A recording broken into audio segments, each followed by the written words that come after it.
Halo, assalamualaikum, selamat pagi, selamat siang, dan selamat malam. Apa kabar bangsa Indonesia di seluruh pelosok negeri?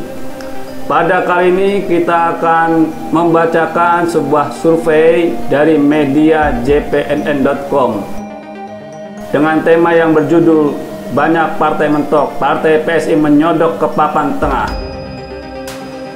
Setelah sebelumnya bergerak dinamis, kini elektabilitas partai-partai politik cenderung stagnan.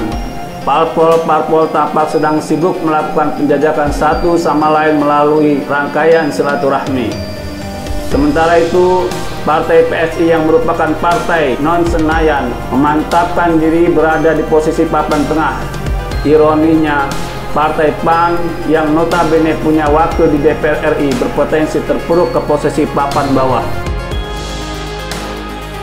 Direktur Eksekutif New Indonesia Research and Consulting, Andreas Nuryono, mengatakan dalam siaran pers di Jakarta kemarin, hari Sabtu, Partai PSI masuk klasmen papan tengah, separtai PAN terjerambab ke papan bawah di tengah stagnasi partai-partai yang lain. Elektabilitas Partai PSI menembus 5%, tepatnya mencapai 5,2%. Atau naik dari survei bulan Februari tahun 2021 sebesar 4,8%. Partai PAN yang elektabilitasnya 1,1% makin ditinggalkan oleh sempalannya Partai Umat dengan elektabilitas 1,8%.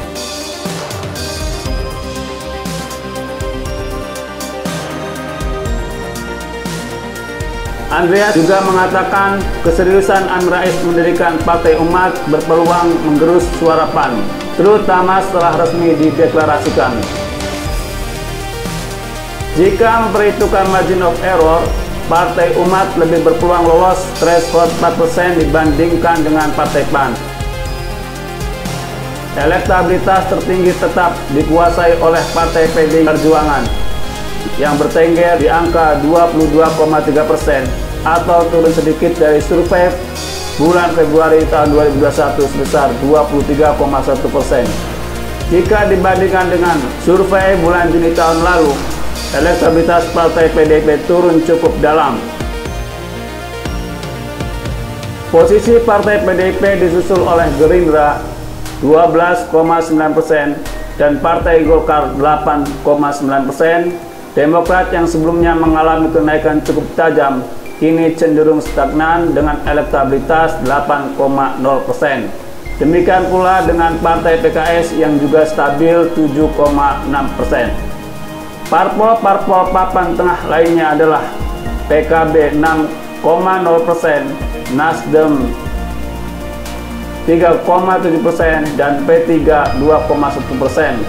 Semua parpol terus melakukan gerilya, misalnya pertemuan antara petinggi PKS dan PDIP atau sebelumnya P3 dengan Golkar.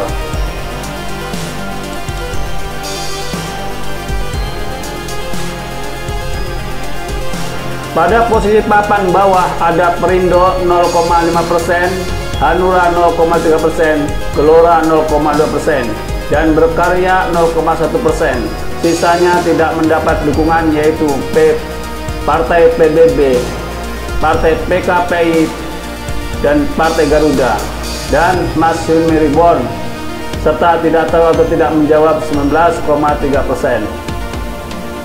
Survei New Indonesia Research and Consulting dilakukan pada tanggal 15 hingga 22 April tahun 2021 dengan sambungan telepon kepada 1.200 orang responden yang dipilih acak dari survei sebelumnya sejak 2019.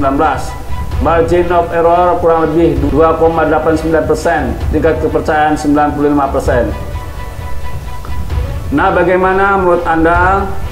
Silakan ketik kolom komentar di bawah dan jangan lupa subscribe channel ini. Terima kasih.